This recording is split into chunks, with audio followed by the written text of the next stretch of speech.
श्री शिवाय नमस्तुभ्यम हर हर महादेव। दोस्तों, आप सभी लोग जानते हैं कि 23 अक्टूबर 2024 यानी बुधवार को पड़ रही है कार्तिक महीने की सप्तमी तिथि। और दोस्तों, ये वो सप्तमी है जो कार्तिक महीने में पड़ने वाली सबसे बड़ी तिथि है, क्योंकि यह कार्तिक महीने में बुधवार के दिन पड़ रही है। और दोस्तों, आप सभी लोग जानते हो बुधवार सप्तमी का अगर सबसे बड़ा कोई उपाय है तो वो 11 गेहूं के दाने वाला उपाय है। तो दोस्तों, इस बुधवार के दिन आप लोगों को इस 11 गेहूं के दाने वाले उपाय को जरूर करना है। बहुत सारे लोग होंगे जिन लोगों ने इस उपाय को ना किया हो, मतलब पूरा साल निकल गया, उन्होंने किसी भी दिन इस 11 गेहूं के दाने वाले उपाय को ना किया हो।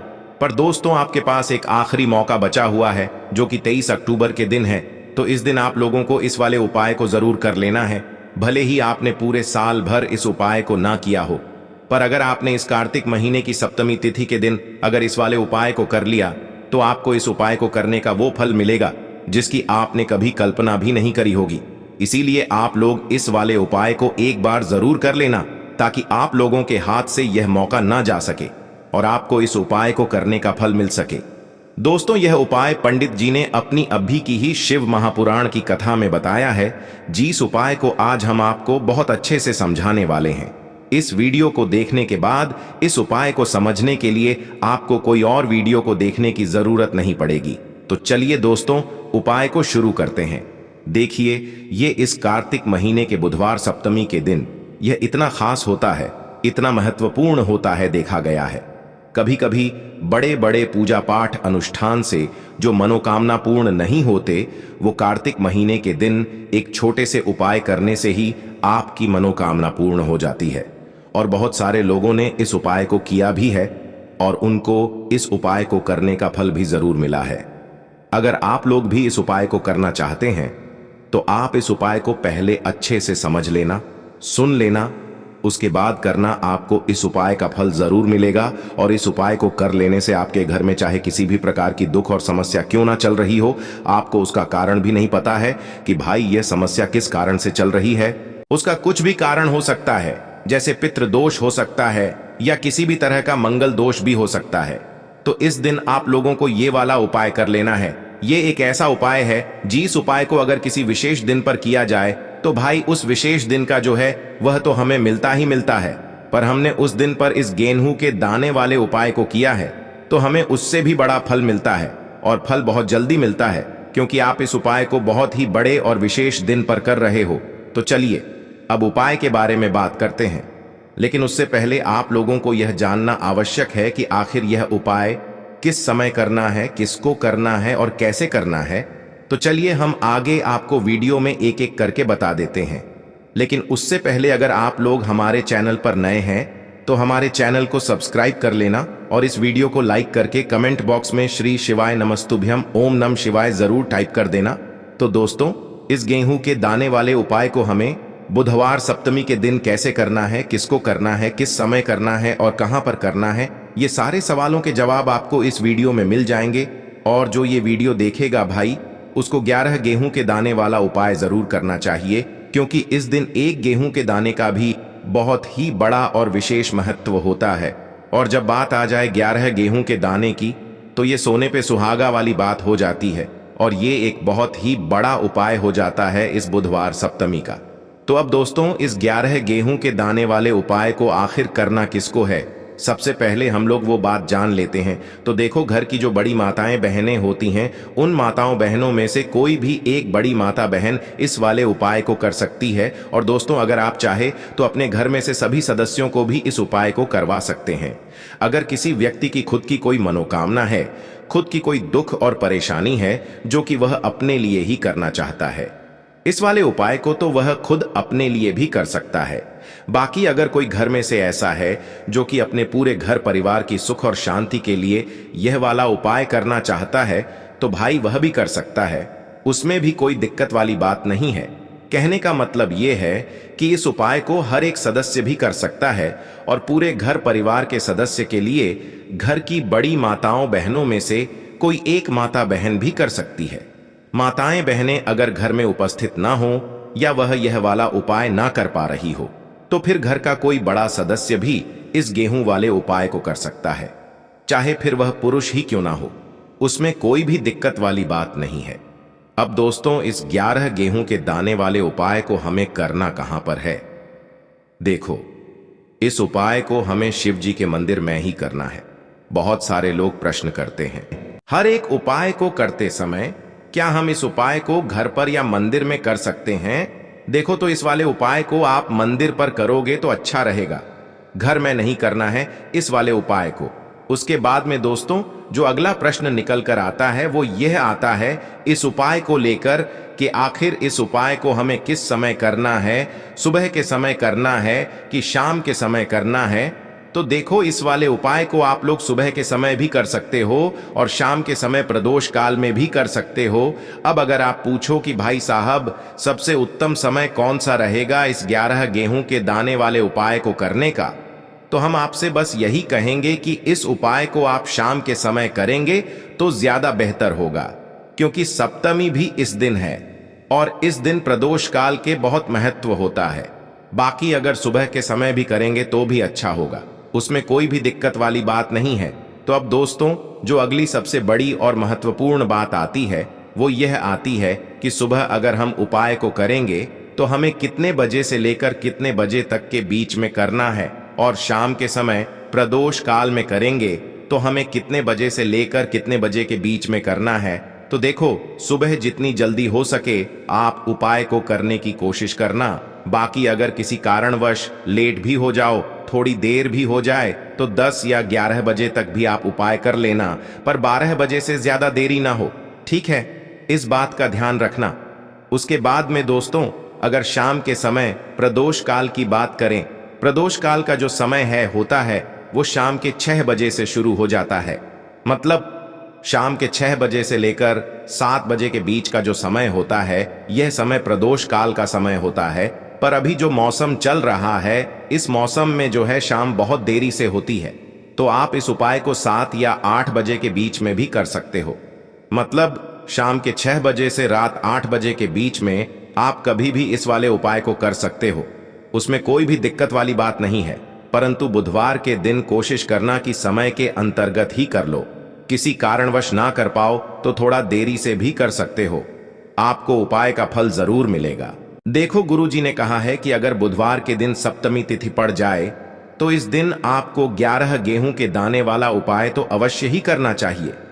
देखो, सबसे पहला उपाय, यदि आपके जीवन में कर्जा बहुत अधिक है, आपके जीवन में संकट बहुत अधिक रहते हैं, आपके ऊपर बहुत अधिक विपदा आ रही है, बार बार आपको अपने व्यापार में और अपने धन में हानि देखने को मिल रही है, यानी कि आपको प्रत्येक कार्य में हानि हो रही है, तो आपको यह उपाय करना चाहिए। देखिए, इस उपाय के लिए आपको 11 गेहूं के दाने आपको लेने हैं, ठीक है? 11 दाने लेने के बाद में आपको जरूरत होगी चावल के दानों की। 11 चावल के दाने और 11 गेहूं के दाने, और चावल के दाने खंडित नहीं होने चाहिए। अब आप कहोगे, भैया गेहूं कहां से लेने हैं? देखो, आपको किसी भी किराना स्टोर पे गेहूं के दाने मिल जाएंगे, जाके ले लेना, ठीक है ना? 11 गेहूं 11 चावल के दाने लेने हैं। साथ ही साथ आपको एक तांबे का लोटा लेना है और उस तांबे के लोटे में आपको जल भरना है। जल आपका खुद के घर का होना चाहिए, मंदिर का नहीं होगा। अब आप ये सब सामग्री लेकर पहुंच जाओगे महादेव के शिवलिंग के पास में शाम के टाइम पे प्रदोष काल में। देखो, जब आप ये उपाय कर रहे हो तो अपना फेस रखना उत्तर दिशा, नॉर्थ डायरेक्शन की तरफ। अब यहाँ पे जो मैं आपको क्रम बताने जा रहा हूं ना, उस मेरे क्रम को बहुत ध्यान से सुनिए। महादेव को अगर कोई सबसे प्रिय है ना, तो उनकी सबसे छोटी पुत्री, जिनका नाम है माता अशोक सुंदरी, जो आपके पास में चावल के 11 दाने हैं ना, उन चावल के 11 दानों को माता अशोक सुंदरी के स्थान पर आपको अपना नाम और गोत्र बोलते हुए समर्पित कर देने हैं, है ना?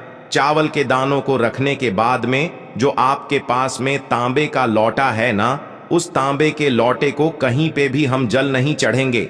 सिर्फ और सिर्फ माता पार्वती का जो हस्त कमल आपको दिख रहा है, यहीं पे गोल गोल आपको समर्पित करना है उसी जल को, और कहीं नहीं। ना तो माता अशोक सुंदरी के स्थान पर, ना तो शिवलिंग के ऊपर, सिर्फ आपको यहां पे गोल गोल जलाधारी पर आपको उस जल को समर्पित करना है। अब आपके पास में बचे हुए हैं 11 गेहूं के दाने और बचे हैं उन्हीं 11 गेहूं के दाने को आपको अपनी मनोकामना अपने विशेष कहते हुए महादेव के शिवलिंग के ऊपर अगर आप बुधवार सप्तमी के दिन प्रदोष काल में समर्पित कर देते हैं तो आपकी जो भी मनोकामनाएं होंगी, जो भी विश होंगी, महादेव पूरी जरूर करते हैं। अन्न को समर्पण करने से, उस खासकर गेहूं को समर्पण करने से हमारी इच्छाएं पूरी होती हैं। और अगर वो दिन सप्तमी का दिन हो तब तो इससे सुंदर संयोग कुछ भी नहीं हो सकता। आपकी इच्छाओं को पूरा करने के लिए बहुत स्पेशल, बहुत प्यारा सा उपाय आप सभी को जरूर करना है। ध्यान में रखिएगा, यह उपाय प्रदोष काल में करना है।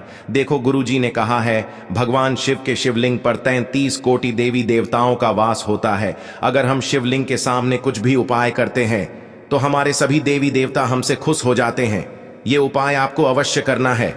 देखो, सुबह के टाइम नहीं कर सकते, ठीक है। अब बात करते हैं अगले उपाय की। इस उपाय के लिए आपको मात्र एक प्यारे सी बेलपत्र लेनी होगी। बेलपत्र जो है वह कहीं से भी खंडित नहीं होनी चाहिए। बेलपत्र यदि आपको प्राप्त नहीं हो पाती है तो आप भगवान शिव के शिवलिंग पर चढ़ी हुई बेलपत्र को पुण्य शुद्ध जल से धोकर के उपयोग कर सकते हैं। इसी के साथ में आपको मात्र एक हरा मूंग लेना है।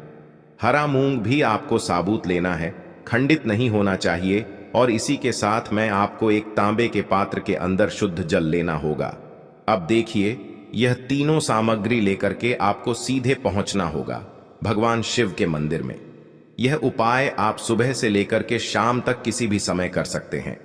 देखिए, सबसे पहले तो आपके पास जो एक बेलपत्र है उससे आपकी जो भी कामना है, चाहे व्यापार से जुड़ी हो, बुद्धि ज्ञान विवेक की प्राप्ति के लिए हो, आपके घर में सुख शांति को लेकर आपकी कोई काम न हो, जो भी आपकी कामना है उन्हें आपको बोलना है।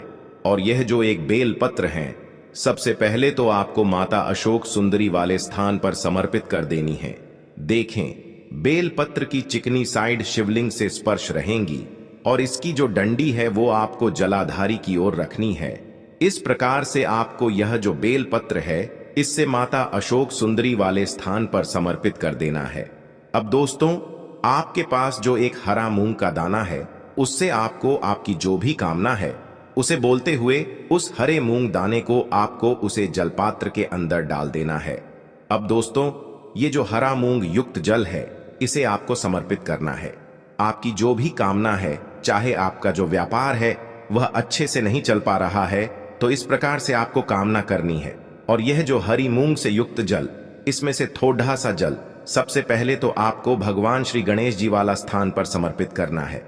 फिर थोड़ा सा जल आपको माता अशोक सुंदरी वाले स्थान पर समर्पित करना है। और फिर जो अंत में थोड़ा सा जल और बचेगा उसे पूरा आपको भगवान शिव के शिवलिंग पर धीरे धीरे अर्पित कर देना है। श्री शिवाय नमस्तुभ्यम इस मंत्र का जाप करते हुए।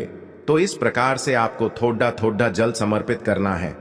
थोड़ा सा जल आपको भगवान गणेश जी वाले स्थान पर, फिर माता अशोक सुंदरी वाले स्थान पर, फिर अंत में भगवान शिव के शिवलिंग पर अर्पित कर देना है। आपकी जो भी समस्या होगी वह विघ्नहर्ता आपकी समस्या को समाप्त जरूर करेंगे। अब हम बात कर लेते हैं तीसरे उपाय की। देखिए, इस उपाय के लिए आपको 2 दीपक लेने होंगे। दोनों ही दीपक आप मिट्टी के भी ले सकते हैं और दोनों ही दीपक आप शुद्ध आटा मढ़कर उनके भी तैयार कर सकते हैं। आटे के दीपक को सबसे विशेष माना गया है।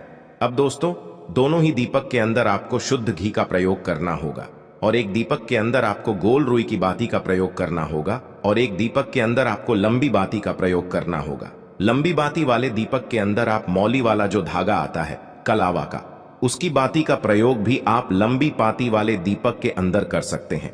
देखिए, 2 दीपक वाला ये चमत्कारी उपाय केवल रात्रि में ही किया जाता है, इसीलिए आपको इस उपाय को बहुत ही ध्यान से समझना है। इसी के साथ में आपको 11 काले तिल के दाने लेना है और इसी के साथ में आपको मात्र 1 चुटकी हल्दी भी लेनी होगी। अब दोस्तों, यह सभी सामग्री लेकर के आपको रात्रि के समय पहुंच जाना है अपने घर में, जहां कहीं भी तुलसी जी का पौधा, तुलसी माता का निवास स्थान है, वहां पर। देखिए दोस्तों, सबसे पहले तो आपके पास जो एक गोल बाती का दीपक, उसे आपको तुलसी जी के वहां पर प्रज्वलित करना है। दीपक को प्रज्वलित करते समय आपको ओम नमो भगवते वासुदेवाय इस मंत्र का 11 बार जाप कर लेना है। अब देखिए दोस्तों, आप जो 11 काले तिल के दाने लेकर के आए हैं उन्हें आपको अपने सीधे हाथ में रखना है और जो आपने गोल बाती वाला दीपक प्रज्वलित किया है माता तुलसी जी के वहां पर, उसके ऊपर से आपको इन 11 काले तिल को घाटी की दिशा में घुमाना है। आपको अपना नाम और अपनी गोत्र को बोल देना है और फिर आपको इन काले तिल को उससे जलते हुए दीपक के अंदर डाल देने हैं। देखिए, काले तिल भगवान विष्णु के पसीने से उत्पन्न हुए हैं और जब भी हम यह दीपक बुधवार की रात्रि में प्रज्वलित करते हैं तो इससे हमें हमारे कर्ज में राहत मिलती है, हमारे जीवन में धन प्राप्ति के नए नए मार्ग खुलते हैं, हमारा अगर कोई भी कार्य रुका हुआ है तो वह भी परिपूर्ण होता है। देखिए, गोल बाती का जो दीपक है विशेषकर हम माता तुलसी के वहां पर भगवान विष्णु और माता लक्ष्मी के निमित्त प्रज्वलित कर रहे हैं। इस प्रकार से आपको ये दीपक प्रज्वलित कर देना है।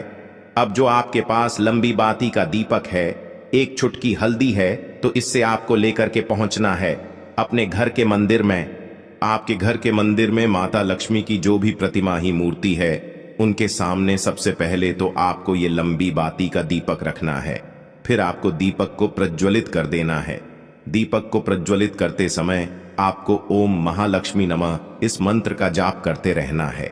अब दोस्तों, आपके पास जो एक चुटकी हल्दी है उसे आपको अपने सीधे हाथ में रखना है और इस एक चुटकी हल्दी को आपको उस दीपक के ऊपर से 11 बार घड्डी की दिशा में घुमाना है और आपको ओम महालक्ष्मी नमः मंत्र का जाप करते रहना है और इस एक चुटकी हल्दी को आपको उसे दीपक के अंदर डाल देना है। देखिए, एक चुटकी हल्दी वाला जो दीपक है आपके जीवन से दुर्भाग्य को समाप्त करता है, माता लक्ष्मी की आपको कृपा प्राप्त करवाएगा, धन प्राप्ति के आपके जीवन में नए नए मार्ग बनाएगा। गुरु जी द्वारा बताए गए ये सब सिद्ध उपाय है। दोस्तों, इस वीडियो में हमने आपको गुरु जी द्वारा बताए गए 3 से 4 बहुत ही चमत्कारी उपाय बताए हैं जो आपको करने हैं। उपाय से लेकर कुछ भी पूछना है तो कमेंट बॉक्स में पूछ सकते हैं। उपाय को करते समय किसी भी प्रकार की गलती ना करें। अगर आपको हमारी वीडियो पसंद आए तो हमारे इस चैनल को सब्सक्राइब जरूर करें, वीडियो को लाइक जरूर करें। हर हर महादेव, ओम नमः शिवाय।